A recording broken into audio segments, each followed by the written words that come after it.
लखनऊ में अपना दल की विधायक पल्लवी पटेल ने अपने प्रदेश कार्यालय पर आयोजित प्रेस कॉन्फ्रेंस में यूजीसी इक्विटी रेगुलेशन 2026 को लेकर सरकार पर तीखा हमला बोला। उन्होंने इस रेगुलेशन का समर्थन करते हुए कहा कि उच्च शिक्षण संस्थानों में वंचित वर्ग के खिलाफ दमन और अन्याय चरम पर है, जिसका उदाहरण रोहित वेमुला और पायल तड़वी जैसे मामले हैं।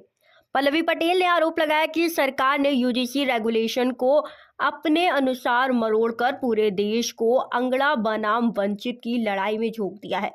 उन्होंने कहा कि 10 फरवरी को जो लोग यूजीसी के समर्थन में हैं, वे उनके साथ सड़कों पर उतरेंगे, लेकिन लखनऊ की सड़कों को सुनसान नहीं होने दिया जाएगा और यह आंदोलन लोकतांत्रिक तरीके से किया जाएगा। तनाव पैदा करो और फिर समता को बढ़ावा देने वाले इस रेगुलेशन को आप न्यायपालिका में जाके उसका अस्थायी स्थगन करवा दें। तो इससे फायदा किसका हुआ? देखिए, ये जो विनियम है, इसका उद्देश्य किसी भी सामाजिक समुदाय के खिलाफ विरोध नहीं है, बल्कि सीधा सीधा स्पष्ट तौर पर सिर्फ इतना है कि जो भी किसी भी प्रकार का शोषक है उसके ऊपर लगाम लगाई जाए, उसका विरोध किया जाए और जो शोषण जो परंपराएं हैं उनको रोका जाए।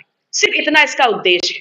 लेकिन डिवाइड एंड रूल विनियम है, इसका उद्देश्य किसी भी सामाजिक समुदाय के खिलाफ विरोध नहीं है, बल्कि पॉलिसी पे इन्होंने एक बड़ी खाई वंचित वर्ग और अगड़े समाज के बीच में खींच दी है। और उस पूरी लड़ाई के बीच में ये अपने वोट की जो लाभ और हानि है, घाटा और मुनाफा की गुणागणित में लग गए हैं। दूसरी तरफ क्या हो रहा है, जो इससे इफेक्ट हो रहे हैं वो कर रहे हैं। तो भारतीय जनता पार्टी का जो पुलिस प्रशासन है उनको जबरन रोकने का काम कर रहा है। इसका उदाहरण इलाहाबाद यूनिवर्सिटी भी है, इसका उदाहरण बनारस हिंदू यूनिवर्सिटी भी है। और इस छात्र छात्राएं जब यूनिवर्सिटी कैंपसेस में निकल रहे हैं, संवाद कर रहे हैं, अपनी बात को रख रहे हैं, शांतिपूर्ण प्रोटेस्ट का सबसे ज्यादा रीसेंट उदाहरण आपका लखनऊ यूनिवर्सिटी, जहां के छात्र शांतिपूर्ण जो अपना एक धरना है वो परिवर्तन चौक पे कर रहे हैं।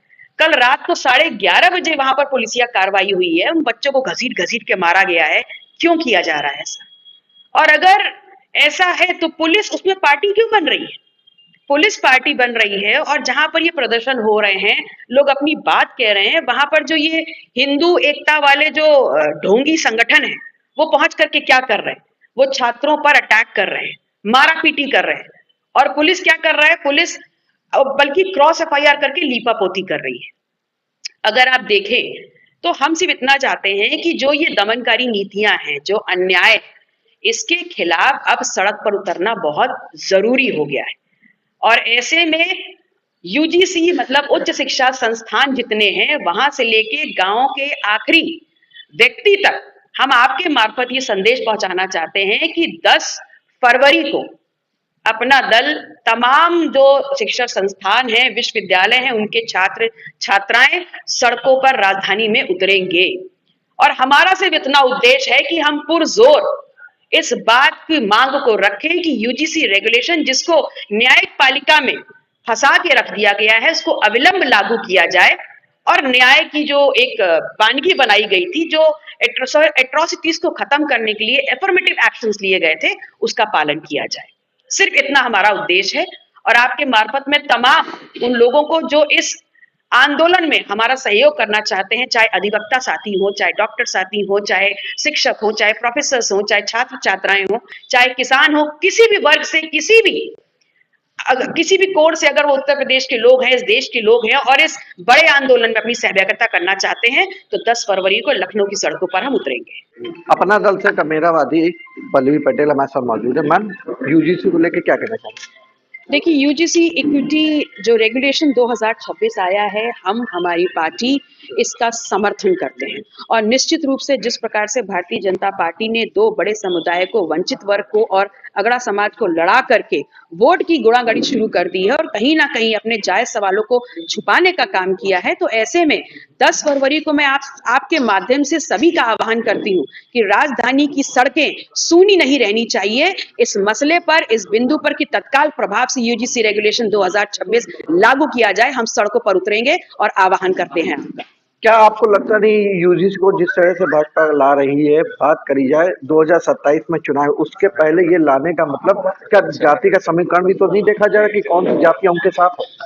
देखिए, ये तमाम जो प्रकरण और जिस आग में देश आज जल रहा है, ये पूरा षड्यंत्र भारतीय जनता पार्टी की सरकार का है। भारतीय जनता पार्टी की सरकार ने बड़ी ही चालाकी से अगड़ा बनाम वंचित समाज को खड़ा कर दिया सड़कों पर। यूजीसी रेगुलेशन जो आया उसका उद्देश्य क्या था? उसका उद्देश्य था कि जिस प्रकार से जातिगत शोषण, भेदभाव उच्च शिक्षा संस्थानों में वंचित वर्गों के लिए बढ़ रहा है, जिसको एक्सेप्ट कर रहे हैं सुप्रीम कोर्ट, यूजीसी, तमाम सरकार के जो डिपार्टमेंट्स हैं, तो उसके बाद इस रेगुलेशन को निर्देशानुसार लाया गया। और इसमें कौन सा ऐसा वर्ग है जो शामिल नहीं है? इसमें एससी एसटी शामिल है, ओबीसी शामिल है, महिला शामिल है और जो अक्षमतापूर्ण लोग हैं वो शामिल है। कौन है ऐसा जो अछूता रह गया? सिर्फ उद्देश्य इतना ही था कि ये जो भेदभाव है इसको रोका जाए, जो लोग इसमें शामिल हैं, जो किसी भी प्रकार के शोषक हैं, उनके ऊपर विराम लगाया जाए, जो किसी प्रकार की शोषित मानसिकता